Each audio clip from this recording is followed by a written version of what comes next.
آغاز میں خبر آئی ہے، صدر مملکت آصف علی زرداری کہتے ہیں کہ پاکستان اور بنگلہ دیش کو قریب لانے کے لیے کام کرنے کی ضرورت ہے۔ مل کر ایسے اقدامات کرنا ہوں گے جس سے دونوں ممالک کے عوام خوشحال ہوں۔ دونوں ممالک میں تعاون کے وسیع مواقع بھی موجود ہیں۔ میں اس نسل سے تعلق رکھتا ہوں جس نے ہمیں علیحدہ ہوتے ہوئے دیکھا۔ آج کل کی نسل علیحدگی کے درد کی کیفیت کو نہیں جان سکتی۔ صدر مملکت آصف علی زرداری نے یہ بھی کہا کہ کسی بھی طرح ہمیں اس درد کا مداوع کرنا ہے۔ اللہ تعالیٰ نے بنگلہ دیش کی طرح پاکستان کو بھی وسائل سے نوازا ہے۔ حالیہ سیریز میں پاکستان ٹیم کی کارکردگی اچھی رہی، مہمان ٹیم بھی اچھا کھیل پیش کر رہی ہے۔ صدر مملکت آصف علی زرداری کا پاک بنگلہ دیش کرکٹ ٹیموں کے اعزاز میں استقبالیہ، کھلاڑیوں اور آفیشل سے مصافحہ کیا۔ دوسری جانب chairman joint chiefs of staff committee general Sahir Shamshad نے کہا ہے کہ جنوبی ایشیائی خطے میں نیوکلیئر تصادم کا خطرہ موجود ہے۔ جنوبی ایشیا کی سلامتی کے لیے مذاکرات ناگزیر ہیں۔ پاک بھارت کے درمیان کشیدگی کی اصل جڑ مسئلہ کشمیر ہے جس کا حل ناگزیر ہے۔ پہلگام کے بعد پاک بھارت جنگ کی صورتحال خطے کی ترقی کو خطرے میں ڈال رہی ہے۔ بحران سے نمٹنے کا مؤثر نظام نہ ہونے سے عالمی طاقتیں بر وقت مداخلت سے قاصر ہیں۔ پاکستان کے پانی کو روکنے کی کوشش جنگی اقدام تصور کیا جائے گا۔ بھارت کی جانب سے پانی کو بطور ہتھیار استعمال کرنا عالمی قوانین کی خلاف ورزی ہے۔ پاکستان مسلسل بھارت اور عالمی برادری سے باضابطہ مذاکراتی نظام کی بحالی کا مطالبہ کر رہا ہے۔ نائب وزیر اعظم اسحاق ڈار کا برطانوی وزیر خارجہ سے ٹیلی فونک رابطہ۔ ترجمان دفتر خارجہ کے مطابق سلامتی کونسل سمیت ہر فورم پر باہمی تعاون بڑھانے پر بات چیت۔ اسحاق ڈار اور برطانوی وزیر خارجہ کا قریبی روابط قائم رکھنے پر اتفاق، جبکہ اقوام متحدہ میں اعلیٰ سطح اجلاس کے موقع پر بھی ملاقات کرنے پر اتفاق ہوا۔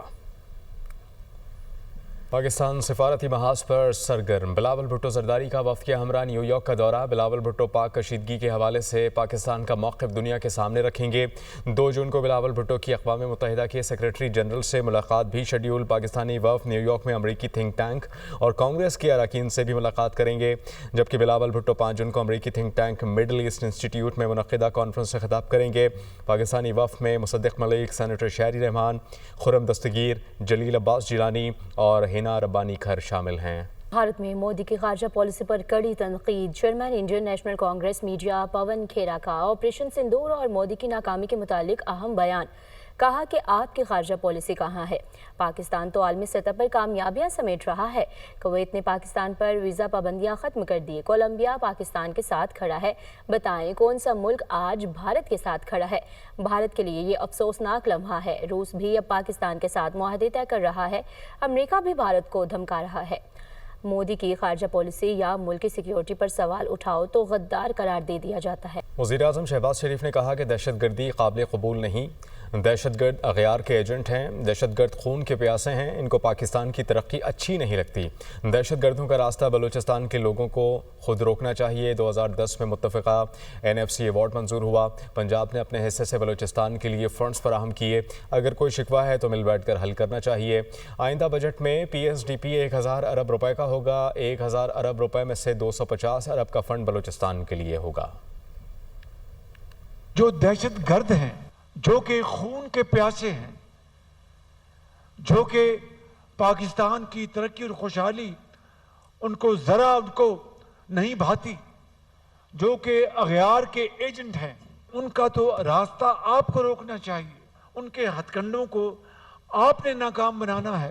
2010 میں NFC ایوارڈ وہاں پر سائن ہوا اور تاریخ گواہ ہے کہ وہ NFC کبھی سائن نہ ہوتا اگر صوبہ پنجاب اپنے حصے سے فنڈز نکال کر NFC ایوارڈ میں بلوچستان کی ڈیمانڈ تھی کہ ہمارا جو ایوارڈ ہے اس میں 100% اضافہ کیا جائے، وہ پنجاب نے حصہ ڈالا، تب جا کر NFC ایوارڈ 2010 وہ منظور ہوا۔ یہ کوئی احسان کی بات نہیں۔ اور آئندہ بجٹ میں جو PSDP جو فیڈرل ڈیولپمنٹ فنڈ جو ہوگا چاروں صوبوں کے لیے اور وفاق کے لیے، میرا خیال ہے کہ وہ PSDP 1000 ارب کا ہوگا۔ تو اس 1000 ارب میں تقریباً 250 ارب کا فنڈ صرف بلوچستان کے لیے ہے۔ वज़ीर आला पंजाब मरीम नवाज से अरकान सूबाई असम्बली अहमद खान लगारी और नईम अख्तर खान की मुलाकात जारी। फलाही मनसूबों, अवामी मसाइल के हल और हल्के के तरक्याती उमूर पर तबादला ख्याल किया गया। अरकान असम्बली ने सूबे में जारी तरक्याती और फलाही मनसूबों को सराहा। इसके अलावा तरक्की के समराज सूबे के हर हिस्से तक पहुँचाना चाहते हैं। मरीम नवाज का नईम अख्तर की दरख्वास्त पर विहाड़ी गर्ल्स कॉलेज में क्लासेस शुरू कराने का हुक्म। आपको ये भी बता रहे हैं कि कोट अद्दू में वाटर स्कीम प्रोजेक्ट लाने के अहकाम भी वज़ीर आला पंजाब मरीम नवाज की जानिब से दिए गए। अरकान असम्बली ने कहा कि वज़ीर आला मरीम नवाज ने कलील अरसे में इनकलाबी इक़दाम से अवाम के दिल जीत लिए और किसान card, minority card, ration card, हिम्मत कार्ड, एजुकेशन कार्ड, सबको तरक्की में मसावी शिरकत के लिए बेहतरीन इक़दाम हैं। मरीम नवाज ने होनहार स्कॉलरशिप, लैपटॉप स्कीम और ई बाइक्स प्रोजेक्ट से तलबा के दिल जीत लिए। और दूसरी जानिब वज़ीर आला पंजाब मरीम नवाज ने सूबे भर में ड्रेन्स की बहाली और मैनेजमेंट और इस्लाहात का जामे फैसला कर लिया। महकमा तहफ़्फ़ुज़ माहौल और ज़िला इंतज़ामिया को पंजाब ड्रेन एक्ट और लोकल गवर्नमेंट एक्ट पर कानूनी अमल दरामद की सख्त हिदायत की गई है। पंजाब के ड्रेन्स में जहरीले पानी और केमिकल के अखराज की रोकथाम के लिए ग्रैंड ऑपरेशन शुरू करने की मंजूरी दी गई। हडियारा ड्रेन समेत पंजाब के तमाम ड्रेन्स में सनती और म्यूनसिपल फजलात डालने पर भी मुकम्मल पाबंदी आयद कर दी गई। जबकि सीनियर सूबाई वज़ीर मरियम औरंगज़ेब की ज़ेर सदारत इजलास हडियारा ड्रेन बारे तफसीली ब्रीफिंग। महकमा माहौलियात को हडियारा की अतराफ सख्त कार्रवाई का टास्क सौंप दिया गया। महकमा सेहत से हडियारा के इर्द गिर्द सेहत आमा पर रिपोर्ट और प्लान तलब कर लिया। वासा, सनद व आबपाशी समेत तमाम अदारों को फौरी इक़दामात की हिदायत कर दी गई। ड्रेनेज सिस्टम की मुरम्मत और अपग्रेडेशन के लिए जामे मनसूबाबंदी की मंजूरी दी गई है। जबकि पब्लिक प्राइवेट पार्टनरशिप मॉडल के तहत निकासियाब के निज़ाम में बेहतरी लाने का फैसला किया गया।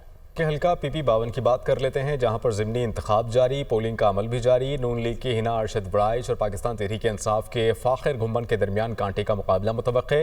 पोलिंग बगैर किसी वक्फे के शाम 5 बजे तक जारी रहेगी। बात करने के लिए हमें ज्वाइन कर रहे हैं सियालकोट से उमर फारूक। उमर, बताइएगा, तकरीबन 5 घंटे गुजर चुके हैं और 5 साढ़े 5 घंटे अब बाकी हैं, क्या टर्नओवर है अभी तक का? जी, वोटर जो है वो इंतहाई परजोश नज़र आ रहे हैं। उम्र सीधा ख़वातीन समेत मज़ूर अफराद भी जो है वो अपने पसंदीदा वोटर्स को वोट कास्ट करने के लिए पोलिंग स्टेशन पर मौजूद हैं।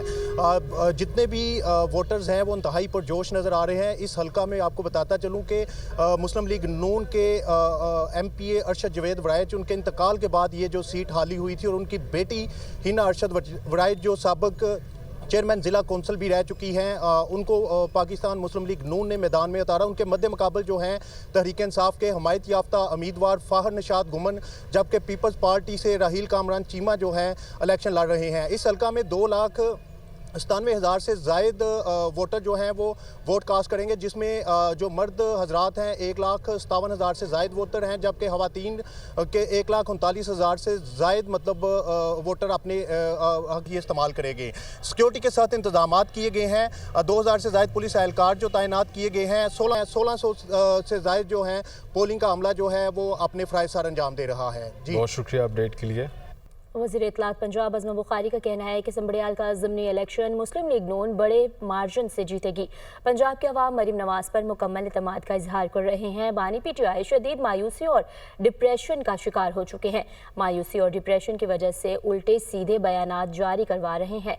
और मज़ीद उन्होंने कहा कि पूरी कौम जान चुकी है बुशरा बीबी सज़ा याफ्ता करप्ट खातून और बुशरा बीबी ने खातून अव्वल के ओहदे को करप्शन के ठेकेदार खातून के तौर पर इस्तेमाल किया, जबकि डील और NRO जैसे अल्फाज को बतौर हथियार इस्तेमाल करने वाला शख्स आज खुद डील का मुतलाशी है।